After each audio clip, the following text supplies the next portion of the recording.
fichiers soulève de plus en plus de critiques. Le Conseil national du numérique, organe consultatif, a demandé ce matin sa suspension immédiate. Quelque chose qui n'est pas clair au sujet du fichier TES. Comment est-ce que vous pouvez rassurer la population là-dessus? Je l'ai déjà fait à plusieurs reprises. Est-ce que vous pouvez le refaire 2 minutes à notre micro, expliquer qu'il y a une incompréhension? Vous pouvez reprendre les bandes parce que là j'ai une...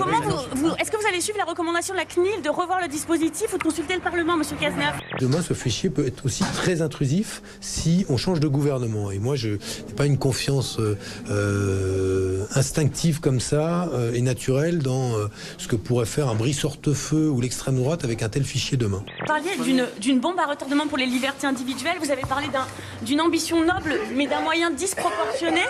Est-ce qu'être ministre vous fait renoncer à toutes vos convictions? Bonne journée. Sprint final aux États-Unis. Donald Trump a traversé 5 États pour faire 5 meetings. Tout ça en une seule journée. Le FBI ne va finalement pas poursuivre Hillary Clinton dans l'affaire des emails qui empoisonnent sa campagne depuis des mois. Elle est protégée par un système corrompu, affirme-t-il. C'est un système totalement corrompu, ça fait longtemps que je le dis. Vous ne pouvez pas analyser 650 000 nouveaux emails en 8 jours. Barack Obama vient même en renfort et ose la moquerie au sujet du candidat républicain privé de son compte Twitter par ses conseillers pour éviter les dérapages. Si quelqu'un n'est pas capable de maîtriser son compte Twitter, alors qu'en sera-t-il pour les codes nucléaires? L'élection de Trump serait un drame pour le monde. Parce que cet homme est proprement irresponsable et extrêmement dangereux. Vous voteriez donc Hillary Clinton, qui représente tout ce que vous combattez. Dieu merci, je ne suis pas aux États-Unis. Je ne suis pas américain. Donc ce serait l'apocalypse annoncée selon vous, Trump? Ce serait un immense risque. Ce serait déshonorant. Mais de toute façon, c'est déshonorant pour les États-Unis. Qu'un histrion comme ça atteigne 45%, ça interpelle beaucoup pour ce qui était supposé être la plus belle démocratie du monde. Il se trouve que si Mme Clinton l'emporte, ça n'est pas si rose que ce qu'on nous dit. Mme Clinton, c'est la candidate qui veut faire passer le traité transatlantique, le TAFTA. Vous savez, on a fait passer malheureusement le traité avec le Canada.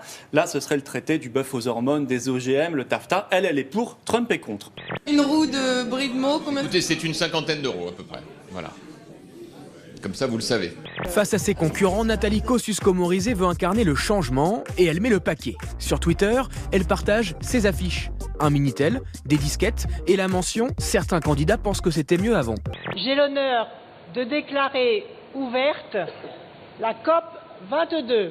Une mini-tornade a touché les villes de Cesano et Ladispoli au nord de Rome ce week-end. 2 personnes ont péri. Un passant a également été blessé après avoir été plaqué contre une vitre par le vent violent.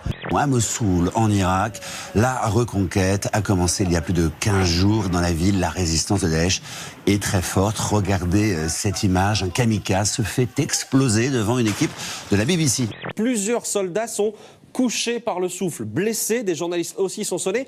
Mais regardez bien sur ces images, on voit le photographe du Monde, Laurent Van der Stock.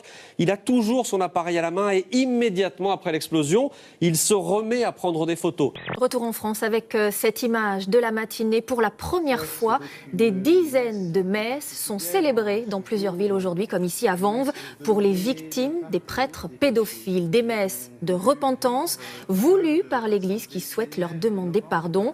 États-Unis, cette femme a perdu des milliers de dollars à cause d'un simple appel.